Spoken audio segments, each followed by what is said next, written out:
السلام علیکم۔ آج ہم امریکہ کے حالیہ ہونے والے انتخابات کے بارے میں بات کریں گے۔ ٹرمپ امریکہ کے 47ویں صدر منتخب ہوئے ہیں۔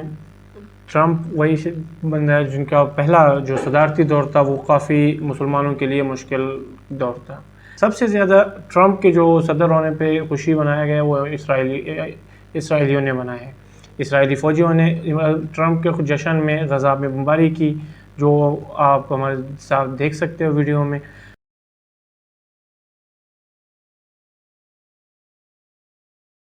اس کے علاوہ جو دنیا میں تمام تجزیہ نگار یا جو لوگ ٹرمپ کے بارے میں یعنی کہ رد عمل دے رہے ہیں یا تشویشناک خیالات رکھتے ہیں کہ ٹرمپ جو سب سے زیادہ اسرائیل کو فیوریٹ کرتے ہیں اور اسرائیل کے سب سے زیادہ اہم اسرائیل کے سپورٹر رہے ہیں، آج بھی اسرائیلیوں سب سے زیادہ جشن منایا ہے پورے دنیا میں۔ اسی طرح ہم بات کریں گے مسلمانوں پہ، جو کہ مسلمان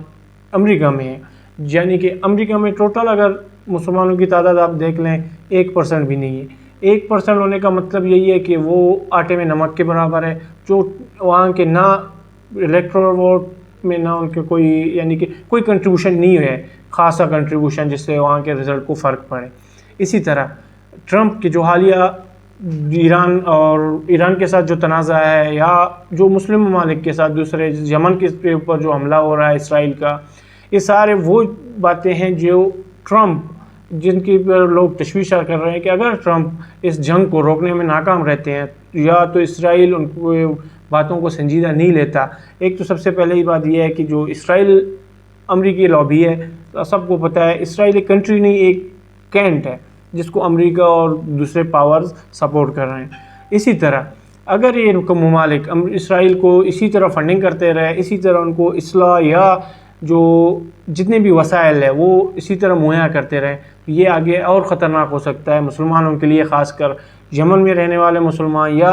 غزہ میں اس وقت سب سے زیادہ بچے اور عورتیں ہلاک ہوئے ہیں۔ آپ کو پتہ ہے تقریباً جو اعداد و شمار بتاتے ہیں، جو ریکارڈ اعداد و شمار ہے وہ تو 45,000 ہے، لیکن جو انٹرنیشنل NGOز ہے یا جو دنیا بھر کے ہیومن رائٹس ایکٹیوسٹس ہیں، ان کے خیال میں کم از کم 2 لاکھ تک کے لوگ وہاں پہ شہید ہوئے ہیں، کئی لوگوں کے گھر مسمار کیے گئے ہیں، ہزاروں لوگ آج بھی وہاں پہ دبے ہوئے ہیں، تو بلڈنگوں کے نیچے دبے ہوئے ہیں۔ یہ سارے وہ معاملات ہیں جو ٹرمپ کے آنے کے بعد جن پہ لوگ تشویش کر رہے ہیں۔ ابھی ٹرمپ آئے ہیں، آپ کو پتہ ہے تقریباً وہاں پہ ان کے پروسیس میں 2 سے 3 مہینے لگنے ہیں کہ وہ پاور وہاں پہ